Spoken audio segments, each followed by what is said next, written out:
বর্ণমালা কলেজের অনলাইন ভিত্তিক ক্লাসে আমি তোমাদের সাথে আছি অমিত পাল, আইসিটি বিভাগ।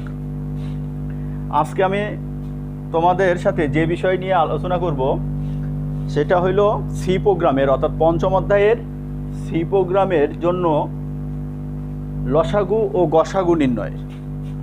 তো মেজরিটি স্টুডেন্ট বলে যে এই কনসেপ্টটা একটু ডিফিকাল্ট বা একটু কঠিন লাগে। তাহলে আমি এই কনসেপ্ট লসাগু এবং গসাগুর জন্য যখন করব, আমি প্রথমে এখন যেটা বুঝাবো সেটা হলো লসাগু এবং গসাগু করার জন্য যে বেসিক কনসেপ্টটা আসলে কি। এটা আমরা ছোটোবেলা করে আসছি, লসাগু এবং গসাগু। তো লসাগু আমি এটা বোঝার জন্য দুইটা সংখ্যা নিই, অর্থাৎ আমি একটা M1 একটা নাম্বার ইনপুট নিচ্ছি, ভ্যালু দিলাম, আর একটা সংখ্যা নিলাম M2 এর একটা ভ্যালু দিলাম। তাহলে আমি এই দুইটা নাম্বারের লসাগু এবং গসাগু কিভাবে নির্ণয় করা হয় সেটা নিয়ে একটু কথা বলি। আমরা এগুলো ছোটোবেলায় শিখে আসছি। এর যদি আমি এলসিএম অর্থাৎ লসাগু বের করি, এই দুটো সংখ্যার লসাগু পাবো আমি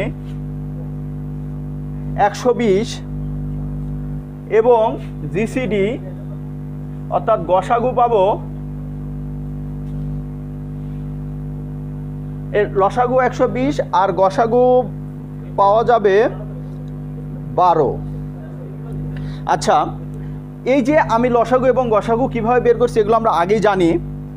এখন আমার বেসিক কনসেপ্টটা হলো, এগুলো আমি কেন আবার বোঝাচ্ছি, যখন আমি এই যে লসাগু এবং গসাগু দুটা বের করতে বলা হয়, আমাদের বইয়ে দুইটার জন্য দুই রকম সলিউশন আছে। তবে আমি এমন একটা সলিউশন করব বা আমি যে ওয়েতে করব সেটা হলো, তোমরা যদি গসাগুটা বের করতে পারো বা আমরা গসাগু বের করার কনসেপ্ট শিখব, সেখান থেকে আমরা আবার লসাগুটা বের করতে পারবো, অর্থাৎ একই ফরম্যাটে আমরা দুটাই পাবো।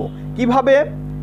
আমরা লসাগুর জন্য একটা ফরম্যাট জানি, একটা সূত্র জানি, অর্থাৎ আমরা লসাগু বের করতে পারি এলসিএম অর্থাৎ লসাগু সমান আমরা যে দুইটা সংখ্যা ইনপুট নিই ওই দুইটা সংখ্যার গুণফল ভাগ তাদের গসাগু।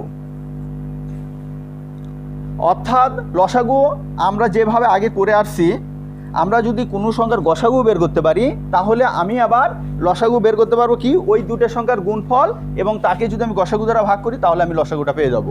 তাহলে আমাদের প্রশ্নে যদি বলা হয় যে লসাগু বের করো, তাহলে আমরা কি করব, গসাগু বের করব, ভাগ করব, লসাগু পাবো।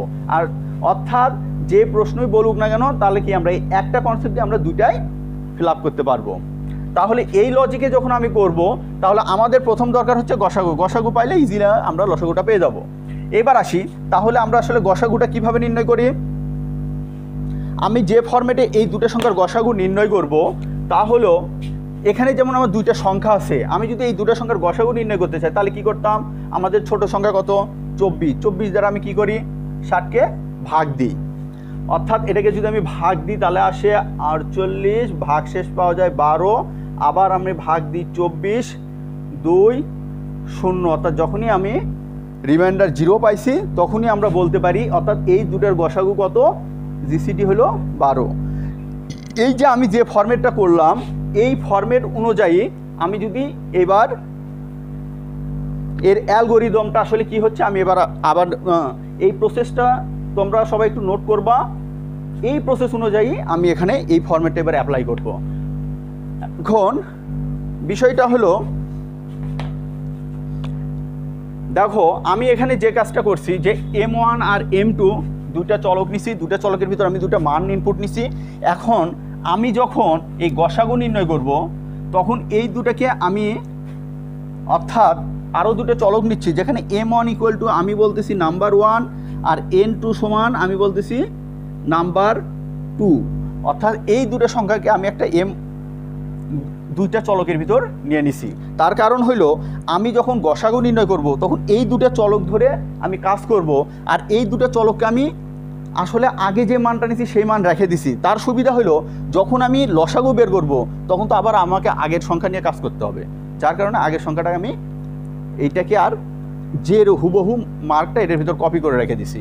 তাহলে এবার আসি আসলে আমার এর অ্যালগোরিদম বা ফ্লোচার্টটা আসলে কীভাবে কাজ করতেছে। আমি এখানে যে কাজটা করতেছি যে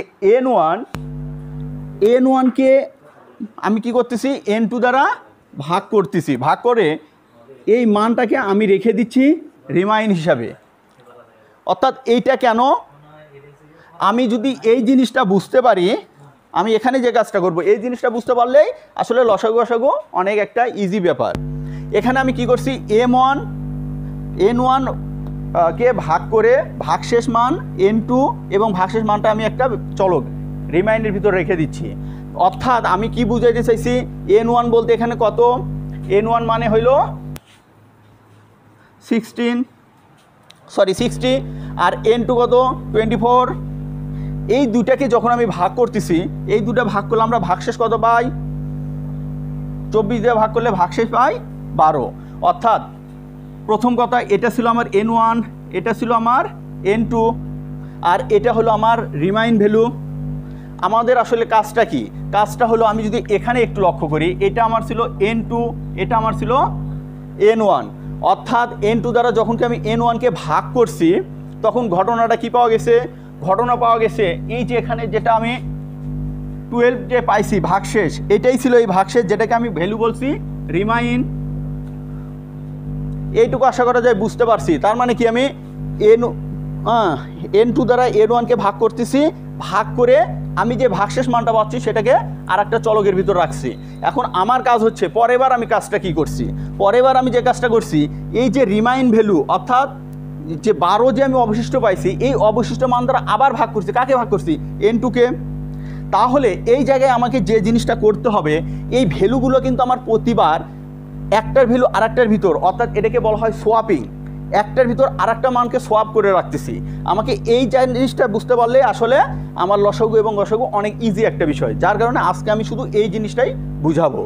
কি বলতে চাইছি, তাহলে N1 আর N2 পরেরবার যখন আমি রিমাইন মানটা পাবো এটা দ্বারা আবার ভাগ করতেছি না, আমি যে মানটাকে ভাগ করতেছি সেটা যা দ্বারা ভাগ করতেছি সেটা কি N2 না। অর্থাৎ প্রতিবার আমি N2 দ্বারাই N1কে ভাগ করতেছি।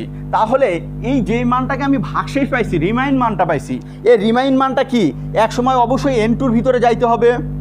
আশা করা যায় আমি এই বিষয়টা বুঝতে পারছি। অর্থাৎ আমি ভাগ করা প্রথমবার ভাগ করে যে ভাগশেষ পাইছি সেটাকে আমি রিমাইনের ভিতরে রাখছি, একটা চলক নিছি। আমার কাজ হচ্ছে এই চলক এই রিমাইনটাকে আবার কি করে দেওয়া, N2 করে দেওয়া, কারণ আমি ভাগ হিসেবে ডিফাইন করতেছি কাকে, N2 দ্বারা N1কে। তাহলে আবার যখন আমি ভাগ করব এই রিমাইন ভ্যালুকে আমি N2 করে দিই। অর্থাৎ এখানে যদি এবার আমি আবার একটা কাজ করে দিই যে N2 সমান হলো রিমাইন, এই কথাটা বুঝছি কি না, N2 সমান রিমাইন মানে এই যে রিমাইন ভ্যালু ছিল 12, এইবার এর মানটা কার ভিতর চলে গেছে N2, যার কারণে এইবার এই 12টা আবার কি N2, আমি N2 দ্বারা ভাগ করতেছি কাকে N1, তাহলে এই 24 আগে কি ছিল N2, এবার এটাকে কি বানাইতে হবে N1। তাহলে আমি আবার এখানে বলতে পারি N1 = N2। এইটুকু আমরা বুঝছি কি না, অর্থাৎ পুরো প্রোগ্রামের ভিতরে একটাই কথা, সেটা হলো এই বিষয়টা। এই বিষয়টা যদি আমরা ধরতে পারি তাহলে আসলে আমাদের প্রোগ্রামটা অনেক ইজি। আমি এখানে কি করছি, N2 দ্বারা যখন N1কে ভাগ করছি তার মানে কি যখন আমি আবার ভাগশেষ পাইছি, ভাগশেষ পাওয়া মানে কি এটা দ্বারা আবার N2কে আমি ভাগ করছি, তাহলে N2কে আমি বানাই দেবো কি N1, আর যেটা রিমাইন ছিল ভাগশেষ সেটাকে আমি কি বানাই দেবো N2। তাহলে N2 দ্বারা আবার N1কে ভাগ করে সব শেষে আবার এই যে এটা কি ভাগশেষ মানে কি এটা একটা রিমাইন ভ্যালু, ভাগশেষটা কি রিমাইন ভ্যালু, অর্থাৎ রিমাইন ভ্যালু মানে কি N2। তার মানে আমি এক সময় যাই দেখতেছি যে N2-র মান এটা কিন্তু আর ভাগশেষ নাই, অর্থাৎ এই ভাগশেষের মান আমি কার ভিতর রাখছি N2-র ভিতর। অর্থাৎ N2-র মান যখনই 0 হয়ে যাচ্ছে, যখনই আমার N2-র মান 0 হয়ে যাবে, যেহেতু আমি N2 = বলছি রিমাইন, এই ভাগশেষটা যখন 0 হয়ে যায় তখন কিন্তু আমি GCD অর্থাৎ গসাগুটা পেয়ে যাই কোনটা, যেটা আমার ভিতরে N2-র মান ছিল। তার মানে আমি কি বুঝাইতে চাইছি, তার মানে আমরা কখন রেজাল্ট পাবো, যখনই N2-র মান 0 হয়ে যাবে।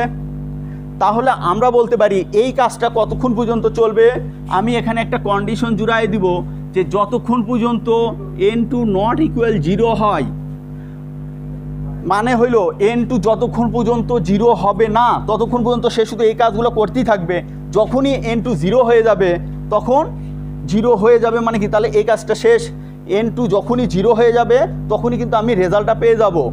রেজাল্টটা কি, জিসিডি, যেটাকে আমি n2 বলতেছি, n2কে রাখছি কার ভিতর, n1, তার মানে আমি জিসিডি অর্থাৎ গসাগু মানটা পেয়ে যাচ্ছি, অর্থাৎ n1 ইকুয়াল টু কি, আমাদের গসাগু। যদি এই বিষয়টা আমি বুঝতে পারি তাহলে আসলে আমার গসাগুর কনসেপ্টটা অনেকটা ক্লিয়ার হয়ে যাবে। আজকে আমি এই পর্যন্ত রাখবো, পরবর্তী ক্লাসে আবার দেখা হবে। তোমরা সবাই ভালো থাকবে।